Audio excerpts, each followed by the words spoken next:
शिक्षक भर्ती का मास्टरमाइंड भूपेंद्र सारण को आखिर गिरफ्तार कर लिया गया। रीट से सिर्फ 2 दिन पहले सारण को बेंगलुरु से गिरफ्तार किया गया।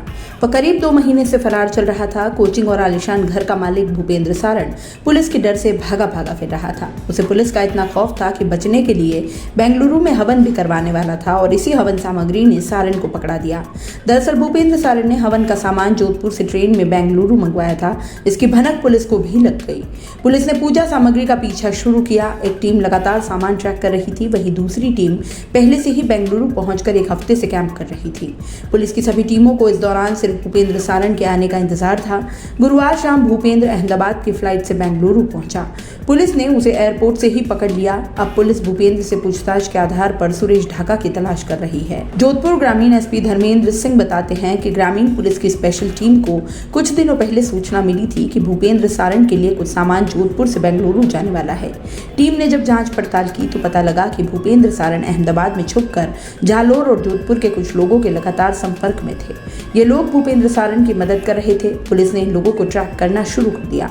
जोधपुर पुलिस को पता लगा कि भूपेंद्र कोई हवन करवाने वाला है। यह हवन कब होगा ये नहीं पता था।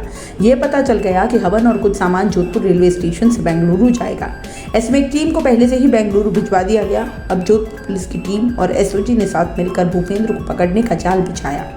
जोधपुर पुलिस की टीम 6 दिनों तक बेंगलुरु में पूजा सामग्री और भूपेंद्र सारण का आने का इंतजार करती रही। पुलिस को सूचना मिली थी कि भूपेंद्र के पूजा का सामान रेलवे स्टेशन पर आएगा।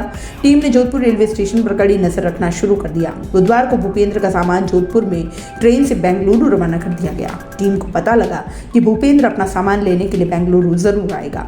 टीम ने रेलवे स्टेशन और एयरपोर्ट पर निगरानी रखना शुरू कर दिया और इस बीच टीम को सूचना मिली कि भूपेंद्र गुरुवार को अहमदाबाद से फ्लाइट में बेंगलुरु आ रहा है।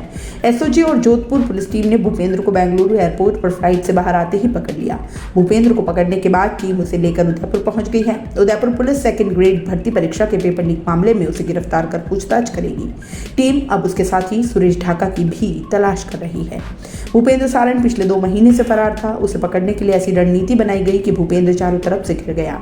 जयपुर में जेडीए ने भूपेंद्र सारण के आलीशान बंगले को तोड़ दिया। मकान के तोड़ने के बाद कार्यवाही पर सरकार ने 19,33,000 रुपए के खर्च की वसूली का नोटिस भिजवा दिया।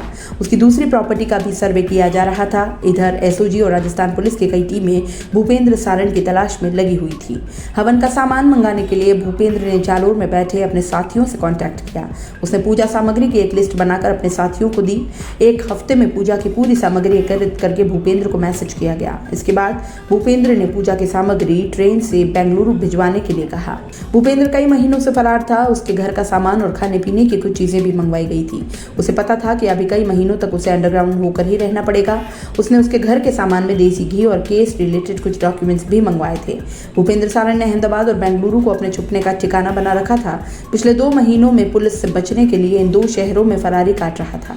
इनमें अहमदाबाद और बेंगलुरु में भूपेंद्र का कई बार आना जाना हुआ था। सबसे चौंकाने वाली बात यह है कि फ्लाइट में आते जाते हुए भी कभी उसके नाम का एयरपोर्ट अथॉरिटी को कोई अलर्ट नहीं था।